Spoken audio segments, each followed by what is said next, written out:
ನಟ ದರ್ಶನ್ ಕಳೆದ 10 ದಿನಗಳಿಂದ ರಾಜಸ್ಥಾನದಲ್ಲಿ ಡೆವಿಲ್ ಚಿತ್ರದ ಚಿತ್ರೀಕರಣದಲ್ಲಿ ಬ್ಯುಸಿಯಾಗಿದ್ದಾರೆ. ಪತಿಗೆ ವಿಜಯಲಕ್ಷ್ಮಿ ಸಾಥ್ ನೀಡಿದ್ದಾರೆ. ಇದೀಗ ರಾಜಸ್ಥಾನದಲ್ಲಿ ಕ್ಲಿಕ್ಕಿಸಿದ ಫೋಟೋಗಳನ್ನು ನಟನ ಪತ್ನಿ ವಿಜಯಲಕ್ಷ್ಮಿ ಇನ್ಸ್ಟಾಗ್ರಾಂನಲ್ಲಿ ಹಂಚಿಕೊಂಡಿದ್ದಾರೆ.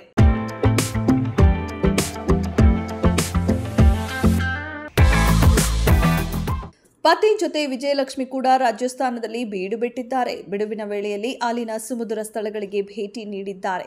ಇದೀಗ ರಾಜಸ್ಥಾನದಲ್ಲಿ ಅದ್ದೂರಿಯಾಗಿರುವ ಬಂಗಲೆಯೊಂದರಲ್ಲಿ ನಿಂತು ದರ್ಶನ್ ಪತ್ನಿ ಫೋಟೋಗೆ ಪೋಸ್ ನೀಡಿದ್ದಾರೆ. ಈ ಪೋಸ್ಗೆ ಬಗೆ ಬಗೆಯ ಕಮೆಂಟ್ಗಳು ಬರುತ್ತಿವೆ.